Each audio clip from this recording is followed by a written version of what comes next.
meron po tayong lilinawin lang dito sa Alportera nito na ah, dahil po pala dyan kay Alportera, dahil isang mahirap yan, kumbaga parang ano pala to, para pala tong marimar ang istorya.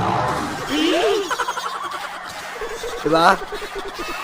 Ito ba lang ito ba lang Yanson family, parang sila seryo. Tapos, etong si Alputera, parang si Marimar.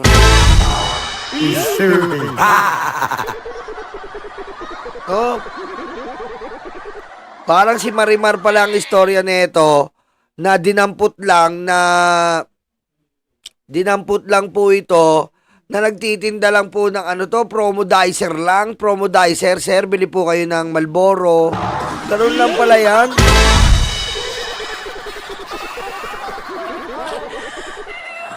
Kumbaga, ang ugali pala talaga niyan, ang ugali po talaga, kapit sa mga mayayaman. Ganun po talaga lang yan. Kasi maglulupa lang siya, ampas lupa. Oo. Hampas lupa lang pala yan na sir, para si Manny Pacquiao, sir, pengi pong tulong, sir. Bili kayo Marlboro, sir.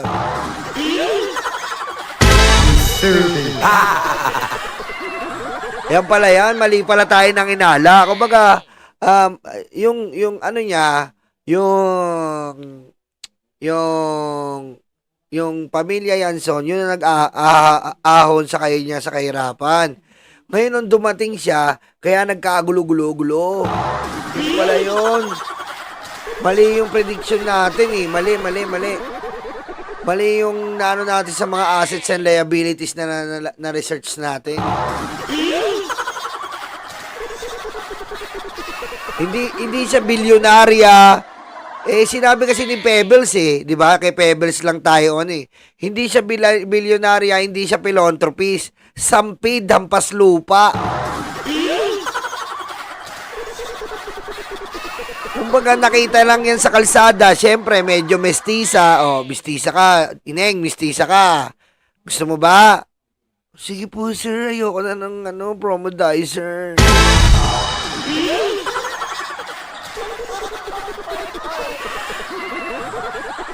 Diba? Ayan po ang istorya niyan. Kumbaga, talaga to? Kapit siya sa mga tao may mga kapangyarihan, mayayaman. Kaya siguro kumakapit kay Digong.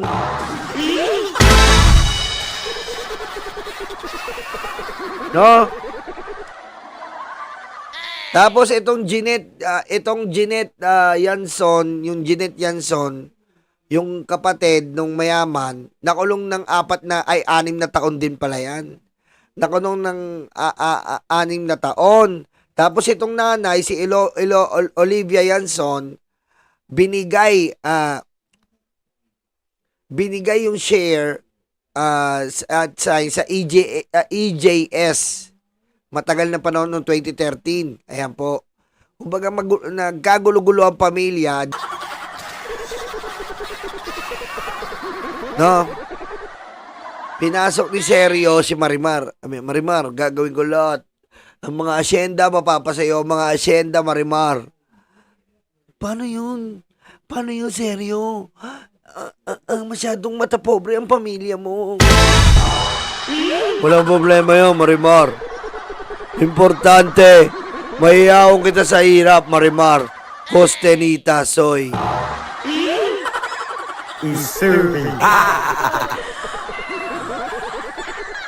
Diba? Sabi nito sa request, pwede bang isama ko si Corazon at si Pulgoso?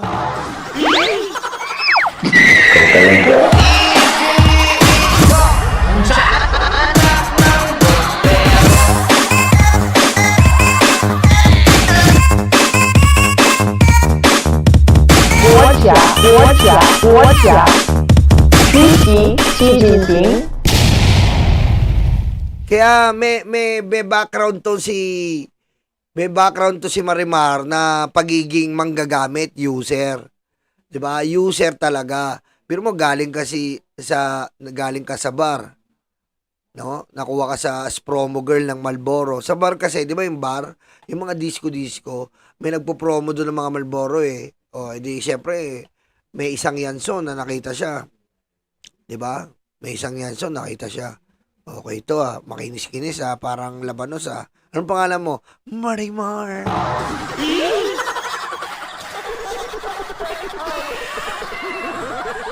Yeah? Syempre, nakita niya, putik, ang daing bodyguard, putik, iba to, feeling ko maraming, maraming bus.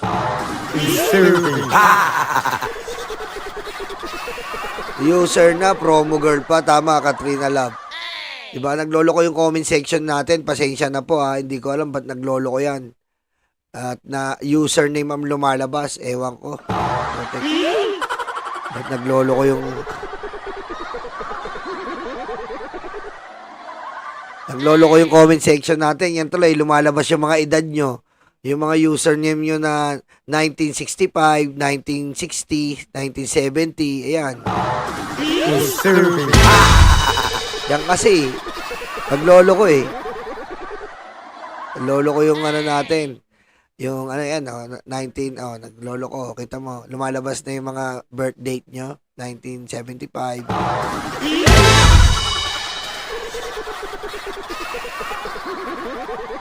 Ngayon, siguro, hindi siya boto. Siguro, nung dumating sa buhay niya si Digong, nakakita siya na naman ng opportunity. Ay, putik, okay to, si Digong to.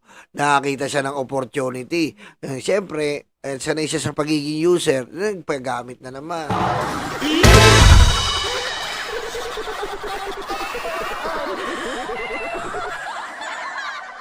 Di ba? Ayan po ang gulo ng pamilyang yan ni Marimar at Seryo. Di ba? Tapos, syempre, yung mga kapatid niya, di ba yung kapatid niya, si Seryo, may kapatid, si Senyora. Si Senyora, di galit na galit si Senyora. Seryo, wag mo papasukin yung babae na yan dito na dinampot mo sa isang bar na promo girl ng Marlboro. Diba? Galit Senyora. Diba? Senyora Santibanyes. Bakit niya naman po kayo ganyan, Senyora Santibanyes? Tumigil ka, Marimar, maglulupa ka, manggagamit ka, mabantot ang pamilya mo.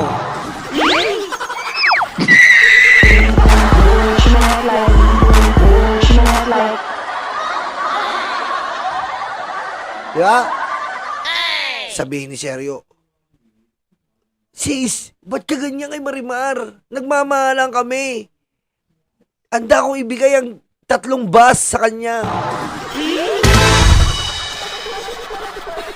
Diba? Handa akong bigay yung 3 bus sa kanya. Sabi ni Senyora Santibanyes, tumigil ka, manggagamit yan, itsura pa lang niya. No? Siyempre, Mandela Boy, Marimar. Naalala ko talaga yan Naalala ko yan Potek, yung lola ko, adik na adik yan Lola ko, adik na adik yan. Tawag nga sa kanya sa lugar namin, Marimar Marimar. Nakaka-adik Ayun nga, asan si Pulgoso? Ayun nga, tinakwil, sino? Si Marimar ni Seryo dahil nga mahirap. Ngayon, naging presidente si Pulgoso.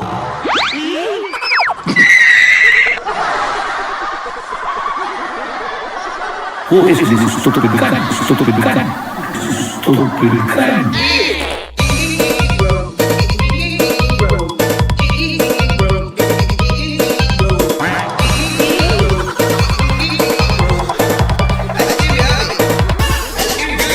Hindi po siya naliligo. Bobo ka! Nag-gets yun na yung istorya. Naging presidente si Pulgoso.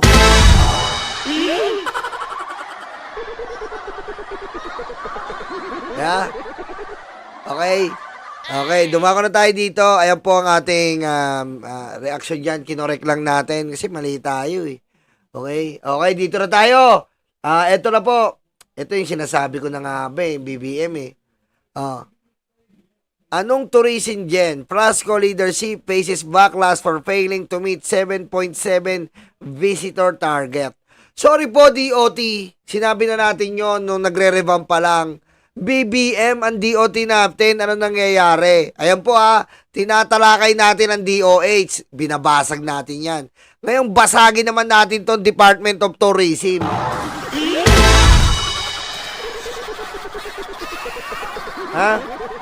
Basagin naman natin tong Department of Tourism kasi po ang Department of Tourism natin, ano nangyayari? Ano nangyayari, Department of Tourism? Wala man lang kayong pakulo na mag-aakit sa mga turista. Puro trabaho na lang si BBM, wala tayong pumapasok na turista dito gaano. Hindi katulad nun. Pumunta nga pala ako sa airport Shoutout Uy, gusto ko yung shoutout si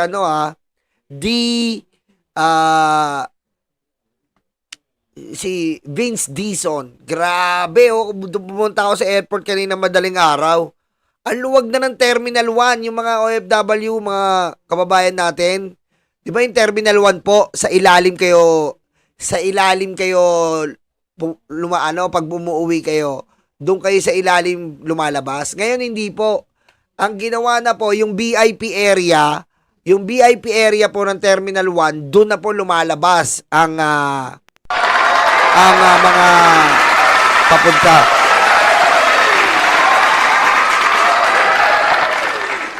Shoutout po Vince Dizon, napakagaling po. Giniba na po niya yon. Wala na po yung parking sa gitna, wala na po yon.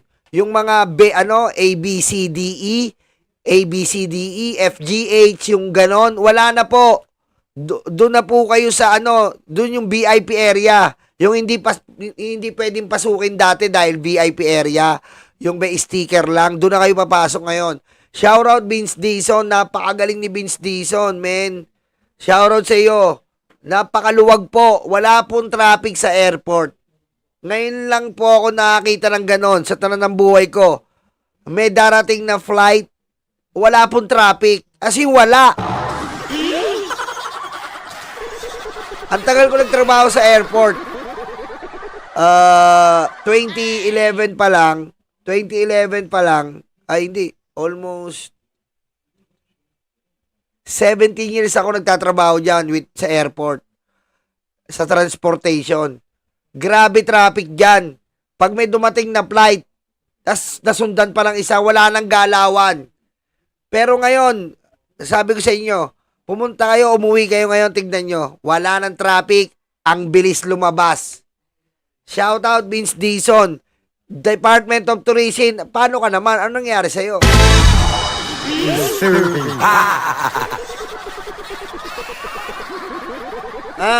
Ma'am Franco, ano nangyayari sa Department of Tourism natin? Para yatang wala na tayong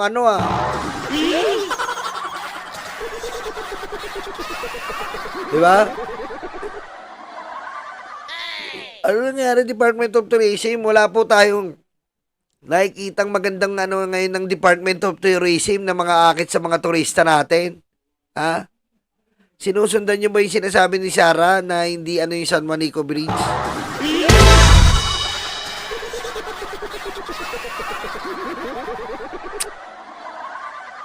Madami po nakakapansin sa ating Department of Tourism na parang wala po nangyayari sa atin. Dapat Department of Tourism, sumabay po tayo sa ating Pangulo. Dapat sa ating Department of Tourism, nag-iisip po kayo ng magandang mga pakulo or programa ng mag-iengganyo, pumasyal ang mga dayuhan sa ating bansa. Diba?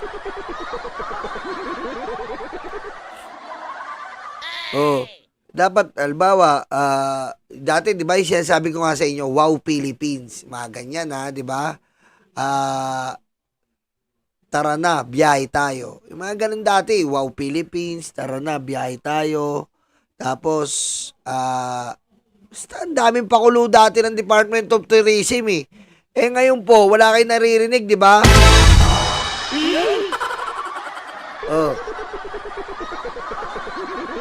Oy, happy birthday pala kay Yuse Claire. Yuse Claire, happy birthday po. Di ba? Yusek Claire, happy birthday po. Thank you. Happy birthday, Yusek. Yan, birthday po ni Yusek Claire, ha? Ilan taon na ba yan? 25.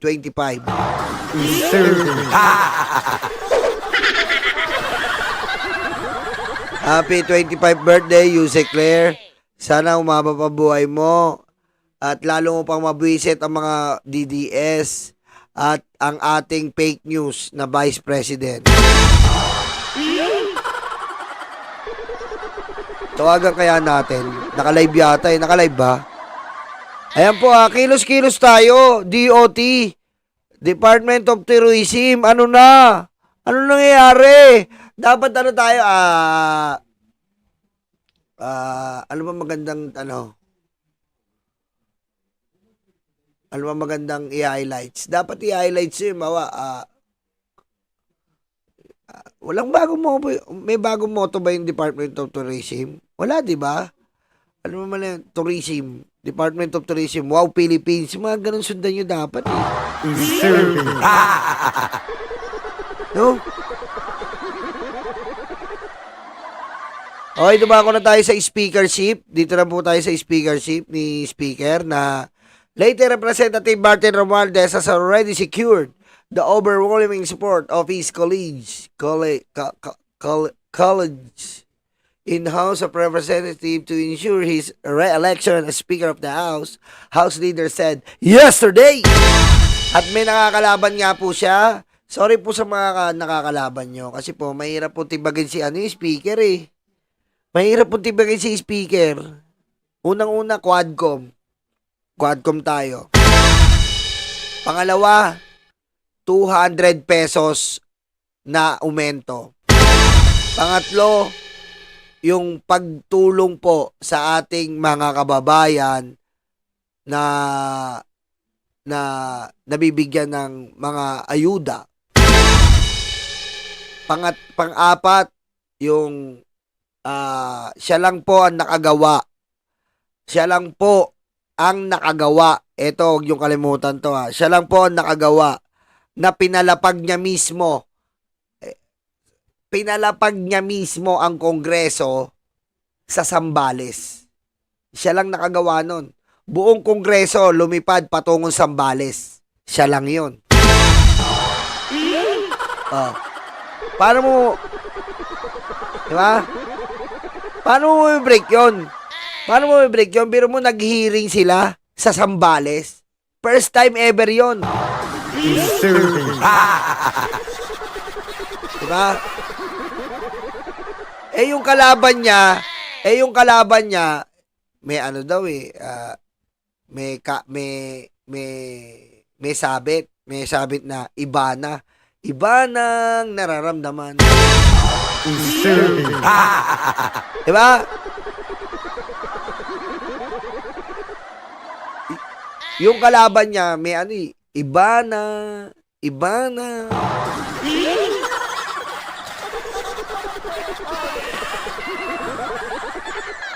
Tsaka maganda nandyan si Speaker Romualdez. Hindi po nagiging tuta ang Kongreso ng Senado.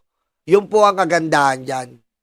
Tignan nyo, ang mga prosecutor, ang mga congressman ngayon talagang nagkakaroon ng lakas ng loob. Ang mga nagkakaroon po sila ng talagang napupursige po ang ating mga kongreso na tayuan ang kanilang integridad at prinsipyo. Kasi po nakikita nila na si Speaker Romualdez ay laging nandyan para suportahan sila. Dahil kung tandaan nyo po kung ang speaker nyo po ay hindi kayo suportahan sa Kongreso, mahihirapan kayo. Katulad yan, kita mo, nababangga nila yung Senado ngayon. Kaya nilang banggiin. Kaya nilang ipanindigan ang kanilang adikain kahit sinasalig to ng Senado. Dahil nandiyan si Speaker Romualdez na talagang buwabakap sa kanila para ipursige ang kanilang mungkahi. Dahil yan kay Speaker. Kaya mahihirapan po na mapaalis si Speaker dito. Masyadong komplikado ang kalaban. Yung kalaban, merong ano daw, balita na iba na, di ba?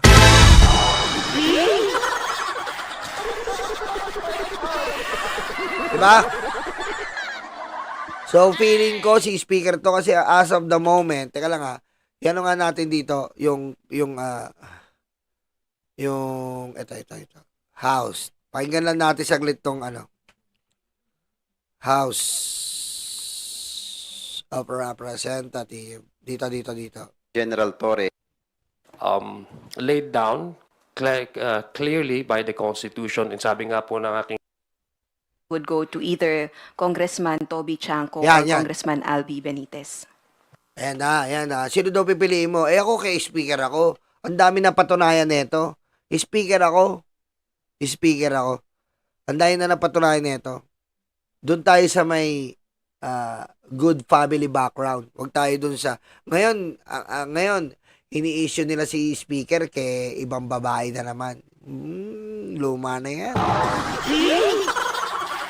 well, that's he's entitled to his opinion. He's entitled to cast his vote to whomever he feels for him fitting to the position.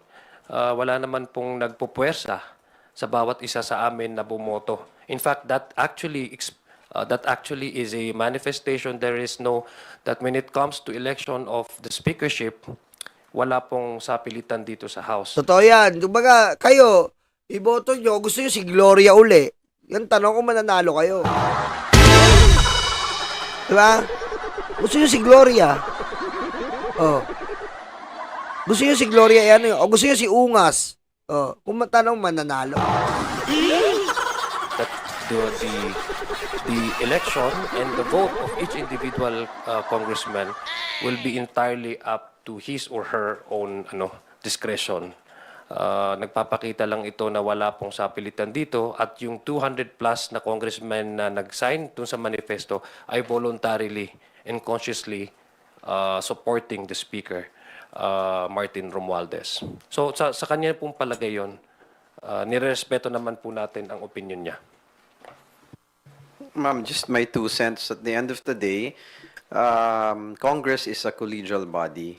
Each vote, each decision by each House member is given weight and importance.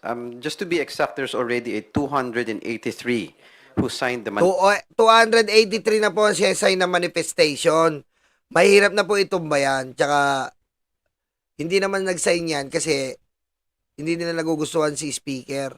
Nakikita mo kasi kay speaker talagang nagtatrabaho. Hindi po katulad ng ibang mga speaker na nagdaan, di ba? Wala. Nga. manifesto. So that's an overwhelming majority in the support of House Speaker Martin Romualdez. And only time will tell. But this manifesto shows a strong support that the leadership of Speaker Martin is supported by the majority of the House members and the incoming members for the 20th Congress. Sorry, kasi yung nabigay na unang bilang sa amin, 285. May nabawas po bang dalawa? No, actually, yung signed, but there's 287 already who expressed their support. It's more of hindi pa lang sila physically signed, but 287 total expressed their support, and then 283 who physically signed the manifesto. 283 nag-sign na, wala na. Pag nag-sign ka na, wala na. Speaker Romualdez pa rin. Di ba? Speaker Romualdez pa rin kasi madami nga nagawa eh. Yung, ano ba tawag doon?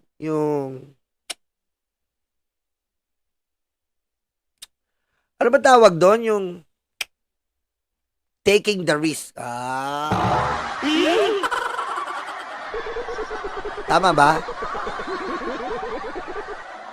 Kumbaga, kaya nilang magsagawa or magtalakay ng batas, kaya nilang mag-hearing kahit wala dun sa boundaries nila ng Kongreso, dinila nila yun sa Zambales, di ba? Naalala nyo ba yun? Yung dinila ng live in ito Zambales. Ito po. Ayan, malaki po ito. Ayan, asa na yun? Zambales ba yun? Saan ba yun? Saan ba yun sila nag-hearing noon, yung outside? Taking the risk. Ayan, taking the risk. Taking the risk. Taking the risk. Tama, tama. Ayan, ayan, ayan, oh.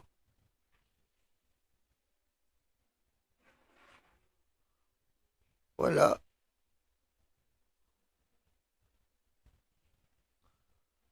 Nawala. Dito yun eh. O, basta yun.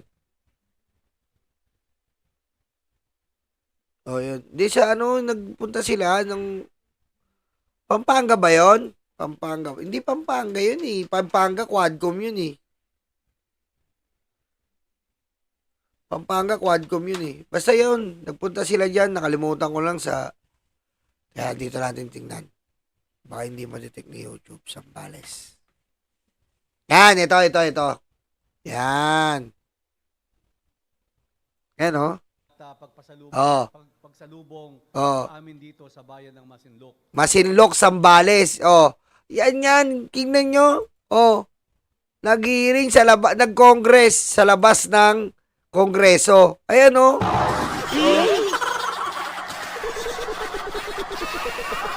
Oh. Ayan oh. Ayan ang gusto kong tukuyin sa inyo. Hindi ko na matandaan. Siyempre, dahil ko nang iniisip eh. Oh. Ngayon, Mr. Chair, Oh. dito naman po si Senior Deputy Speaker Gonzales. Oh. Para po yan sa mga ngingisda. Oo, WPS sa mga ngis. Sa makakita niya, may nakagawa bang ibang kongreso ng ganyan? Wala! Oh. Meron ba? Wala!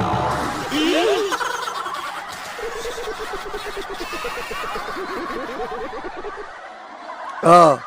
Pati dun sa Pampanga. Di ba nag-quadcom sila sa Pampanga? Oh. Quadcom in Pampanga. Saka makakita niyan. Oh, taking the risk. Oh. Oh, taking the risk. Oh, yan oh. Quadcom Pampanga. Oh. Oh, Quadcom Pampanga. Oh. Makakita niyan. Oh. Quadcom yan Pampanga. Oh. Taking the risk outside the boundary. Oh. Oh. Oh. Makakita niyan. Speaker lang may pakana niyan.